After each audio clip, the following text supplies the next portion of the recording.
Hey, what's going on, guys? It's Jack. Well, it's that season again for tier lists, and we're going to bring our Mythic Plus tier list to you for healers in Season 1. This is also going to be combining pug content, solo content with organized group content, kind of putting them all together in this list. And I'll let you know where I rate one a little bit higher, a little bit lower, depending on if you are pugging on your own.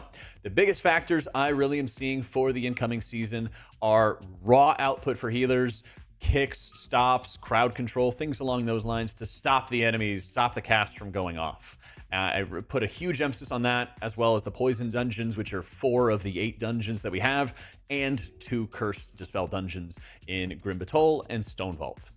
That being said, we have 4 categories. The excellent tier are the healers that I think have the most control over their allies' health, either through their crowd control or their output or some combination thereof, to basically make sure they're keeping everybody alive. Always having answers, having ways to dig themselves out of bad situations, and to not be too reliant on their teammates' utility to make up for their own lack of utility. The good tier are healers that are also bringing some good tools, but for various reasons are not going to be at the excellent tier, which we'll talk about. The solid tier, I think, are healers that have some good benefits, but there's something holding them back in one way or another. Some of it is spec design and how they're healing. Some of it is the utility they bring to the table or the utility they bring to the group. And finally, the help tier are the ones that, well, they just need some help. Keep in mind, this is also rated after the Arcane Intellect and Chaos Brand nerfs that we just saw, so I'm taking that into account as well. Let's get ourselves started with the excellent tier, and this should be really no surprise to anybody. It's going to be Resto Shaman. I think Resto Shaman is by far the best solo pug healer in the game going into Season 1, and it's also going to be insanely good in organized group content, making it the king. The amount of output that you have that you can focus into single target with these Riptide and Heal Surge centric builds with something like Farseer. You could even be playing a Totemic and Chain Heal focus build for those dungeons that are constantly dealing equal damage to everyone all the time. Shaman has the flexibility in terms of how you can set up its output with various builds, and it has insane mob control with the shortest kick cooldown in the game, a stun, a knock up, and if you wanted to, there's slows, there's roots that you can also contribute to your team. It does a tremendous job of keeping your allies alive, and as well, it's a nice benefit. There is some very good damage that you can produce out of Farseer with the Ancestors replicating your Lava Burst cast or your Chain Lightning casts. So if you get in some really comfortable dungeons, you can also blast some big dam along the way.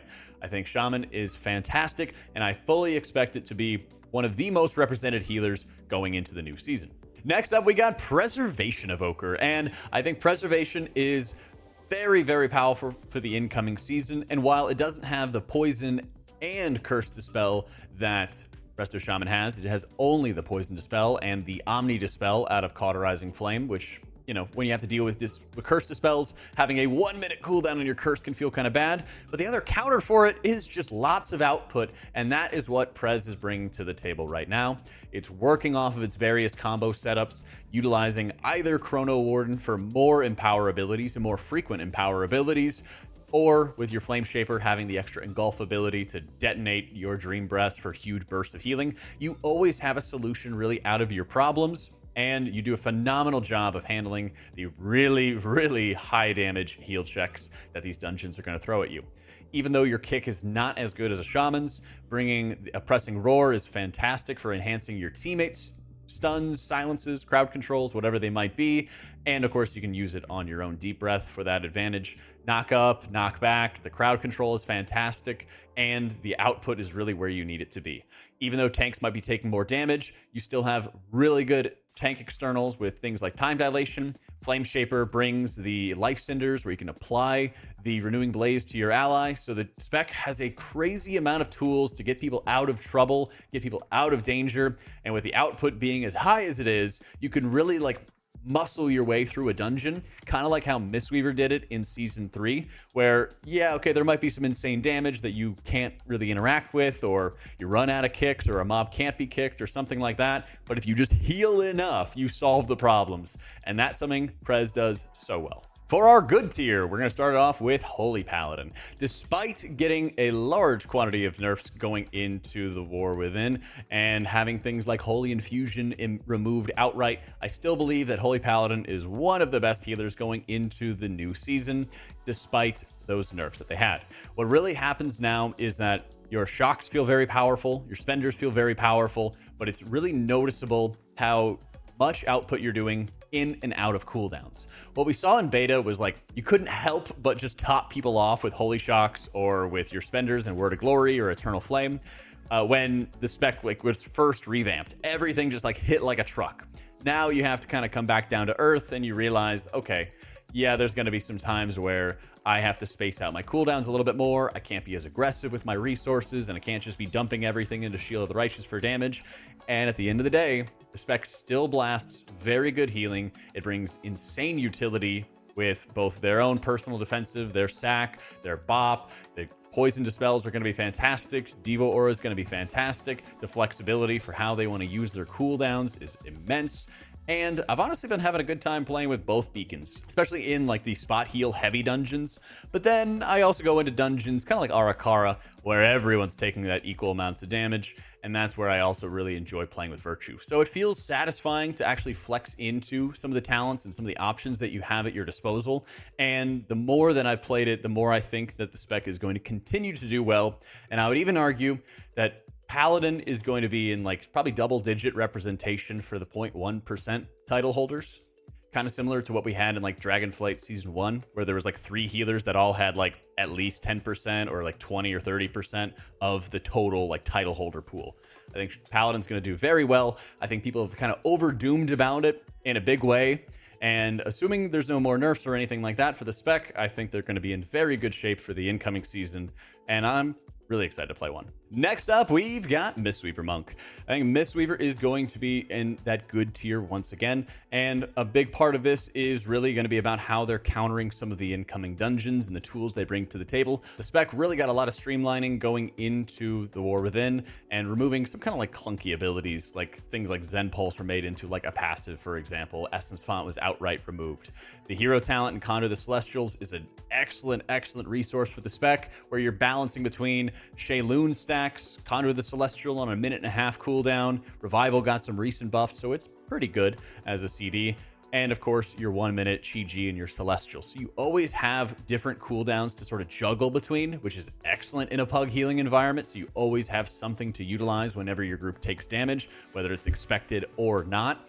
Your abilities to just muscle heal your way out of difficult situations, the tankiness that Mistweaver brings to the table, where it's very difficult for them to die, and you always know that you can start putting your externals or extra healing on other people when you have really high defensive strength is a massive boon for it. And of course, once again, the kicks, the poison dispels, these things go really hard in these dungeons because of just how oppressive that they can be. Even if they get scaled back a little bit, there's still entire boss fights where you're dispelling almost every 8 seconds. And so, yeah, there's these moments where the spec really is just able to shine. Even if the melee environment can feel a little cruel in some dungeons, I think both Paladin and Mistweaver are going to have those moments where you're kind of like forced out of melee and have to sit back and heal for a second, then be able to jump back in. I don't think it's going to be anything that's going to push them down on the tier list or push them down in representation. The biggest issue I think with Mistweaver right now is that the spec hasn't really had as much of like a set base of players compared to Holy Paladin over the years. And so people really gravitated to Monk in Season 3 when it was overpowered, and then you could start seeing the population start to dwindle in Season 4 as it was more balanced. And so I wouldn't be surprised to see a low representation of Mistweaver in like the title holders, but that doesn't stop it from being a very good healer in what it does. Even if you're not having as high of representation because there's not as many players, I think the spec is still going to operate very well. The output it provides, the quick cooldowns it has on hand, allows you to very flexibly deal with damage that's expected and not, rewarding you for preparing and also giving you ways out of problems you weren't planning. Next up, we've got the solid tier, and I know I'm already going to get some people upset about this one, but I think Resto Druid is just solid at the moment in the War Within. a lot of this is based off of how it's healing, because if you wanted to just look at on paper, okay, they have a really good tank external, okay, they have like the right dispel profile for these dungeons, they have a kick, they have all these things. Yeah, I get it. But the most important thing is really the output you bring to the table and how easily you can set up that output. And I think Druid has just kind of gone downhill from a design perspective and has really had a number of parts of its kit just sort of defanged and made to feel really poor. Now, what I mean by that is having your entire Grove Guardians centric playstyle forced upon you in Season 3 and then nerfed into oblivion going into the War Within, to the point that most of the healing that you're doing in these dungeons is just regrowth.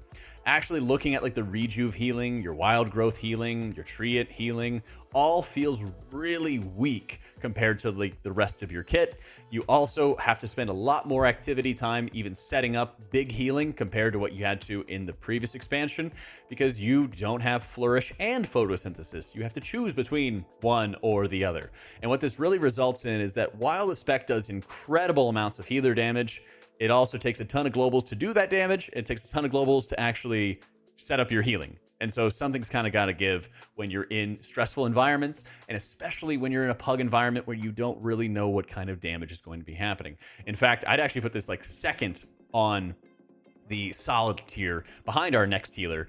In fact, for like a very pug-centric environment, because of the fact that if you are not prepared for the incoming damage and you're not sure of what is coming around the corner, it takes a lot of time and effort to actually set up your healing, to the point that you are using most of your hots as mastery stacks to then cast your regrowths and then do real healing. It's actually like more work and more effort, I found, than like Holy Priest, where I'm just casting flash heals and serenities, and I don't need to set up any other healing in order for them to do good output. I can just send it.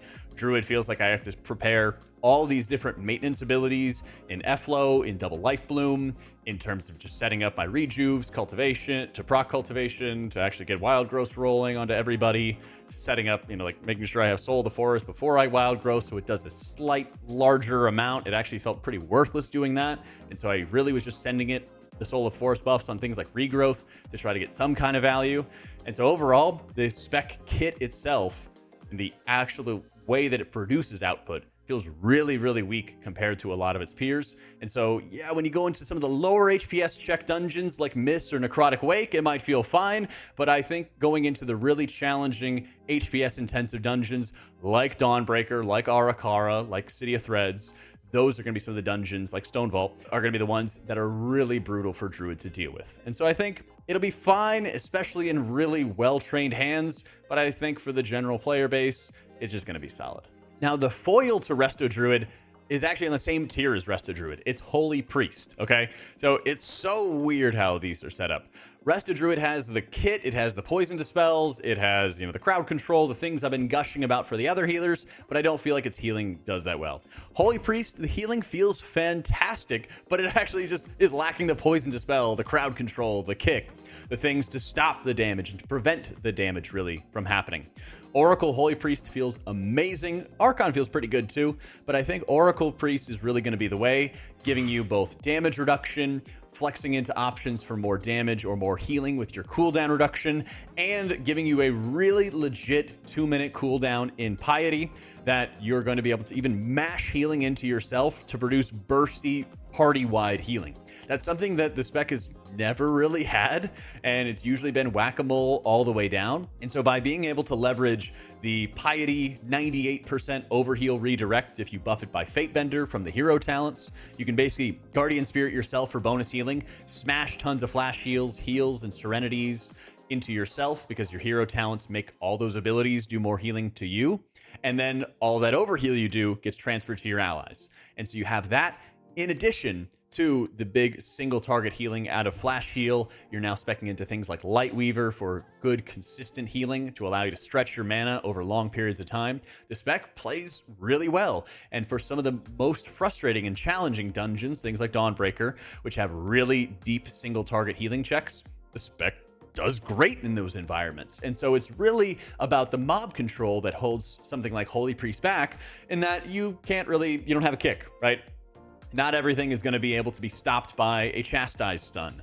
And in fact, there's a lot of times where you might overcap on stun diminishing returns, and so like the stun may not work onto a target. You might try to stun an elite target, and obviously that's not going to work either. Fear is probably the worst crowd control that any of the healers are bringing to the table, because it could not only, at best, it'll be a disorienting roar. At worst, you fear a caster mob out of the group, it pulls more mobs, and you wipe, right? You have to be so specific how you use it that there's a lot of times where you hold on to it too long or just don't use it at all. And so as a result, I think Holy Priest has so many good things going for it, but with a poison and curse heavy dungeon pool in areas that they can't really interact with it, and while it has good output, it's not this insane output that they could just ignore some of those downsides that it brings to the table. So it's solid. I don't know if it's going to get past this point, or if they're just going to make the dungeons less kick heavy or poison dispel heavy. That would help the spec out a lot too. But it feels fantastic to play. It's just held down by some of those kicks and, of course, the dispel profile. And lastly, we have the help tier. All right, and that's of course going to be operated by Disc Priest. So in addition to all what I said already about the lack of, kick, poison dispel, curse dispel that I already mentioned with Holy Priest, the fact that, fear is just an awful crowd control ability to use in dungeons. You have to spec into all these utility points to even make it halfway decent, which takes away from your survivability, takes away from your other dispels, takes away from, even having like more self-sustain, all of those things, right? How Disc plays right now feels really, really poor. And the big side of it is that Shadow Covenant feels very polarizing, okay? Shadow Covenant is when you activate your pet and you have all of your damage abilities that are shadow spells do more damage. They do more damage, you produce more healing, huzzah. In Season 3, they reworked the spec around having your pet tied to your Shadow Covenant, and you could get cooldown reduction for your pet by casting smites and penances, and they gave you a tier set bonus where your smites would hit at an additional time, giving you more cooldown reduction, giving you more pet access, and smoothing out some of these, I guess you could say, downtime periods. So when you did have downtime, you'd be incentivized to continue smiting, and by continuing to smite, you would be stronger the next time the damage comes around. Now we no longer have that tier set bonus, we no longer have as much Shadow Covenant uptime, we no longer have as many secondary stats as we did at the end of Dragonflight. And so as a result, yeah, during your Shadow Covenant or your Void Wraith, which is coming from the Void Weaver hero talent, you feel very strong. Now, that hasn't changed. When your pet is out, you feel strong. The issue is twofold. That tier set bonus I mentioned also extended your atonements with smite casts, so you don't have that either. And so you're feeling very strong in your pet window, and then you have to reapply atonements midway through your pet window. And then you're taking away from some of the cooldown reduction, some of the damage that you're getting alongside of it, and it generally is like this pause period in the middle of the point where you're blasting. And then your pet is gone, and then you have this really long period of time, it feels like it stretches for ages, where you don't have your pet, you don't feel safe, you don't feel secure, and you're just doing all you can to smash smite and penance to be able to bring your pet back. Furthermore, the spec has really never had good spot healing, and you're supplemented in this expansion by having some stronger shields, and you still have very good defensives in Paints Up and Barrier to bring to the table, but the mitigations only go so far, because once the shield breaks or it's consumed, once Paints Up ends, well, the damage keeps on continuing. And so the really spot heal heavy dungeons, the really focused dungeons where you need to blast tons of single target healing all of the time, Dawnbreaker is pretty much the first one to come to mind. I really try to avoid playing as Disc when I can, because it is so overwhelming, because your solution to the problem is cast Radiance and put Atonement on everybody, hope you have some pet up time, and just start blasting some damage. You're pushing out so much overheal and so much inefficient healing, because that's kind of your only option. Defensive Penance only feels good when you're buffing it with things like Shadow Covenant and Harsh Discipline, and it's often better to just use it for damage to heal everybody. Just having like a naked, no buff Defensive Penance feels really weak. Your flash heals feel very weak. You can't just spam shield one person forever to deal with the problem. You're really just running low on a lot of options for how you handle the dungeons, how you heal the dungeons, and of course, you're at the mercy of your team to help you with all the kicks, poison dispels, and curses that are going out. And so a lot of times you have such an easier time healing these dungeons if you mitigate the damage before it even starts, and you don't really have that option as a Disciplined Priest going into the new season. So what I expect is that, yeah, you know, Disc is going to ramp really well in raids. It's going to blast there. When you're playing in dungeons, you're going to be holding onto your squid for dear life, waiting for the perfect moments to be able to use it, lowering your overall damage, making you a little bit more paranoid about how you want to set up your healing, and just not feeling nearly as satisfying as we had experienced at the end of Dragonflight. Now, obviously, we're not going to play as fast as the specs did at the end of Dragonflight, but I don't think that we were looking at a downgrade this high. So that's our tier list going into Season 1. If I had to make any predictions about the incoming season, it's that I do not think that we are going to have one healer to rule them all, and 80 and 90% of all of the title holders that we had are going to be just one healer. That's what we had in Dragonflight Season 2 and Dragonflight Season 4. What I expect is that we're going to have a bit more even of a distribution at the beginning of the expansion. In Dragonflight Season 1, you had a lot of Shamans, Druids, and Evokers, and so I'm expecting something kind of similar to that with Shamans, Evokers, and Holy Paladins to be like the big three going into the next incoming season with really high representation. That being said, none of these healers are going to be like impossible to do your weekly 10s on or anything along those lines. So if you're not a huge M+ player and you just want a game whenever you're hanging out with friends or in between raid nights or something like that, any of these healers will be fine. Thanks so much for watching. Thank you for tuning in to our tier list. We'll have another raid tier list coming up around the corner. For my UI, for any other info, make sure you're checking out the description down below. And huge thank you to our patrons who are making all this content possible. If you'd like to support, check them out down there as well. Thank you for watching, guys. Hope you all enjoyed it, and I'll catch y'all next time.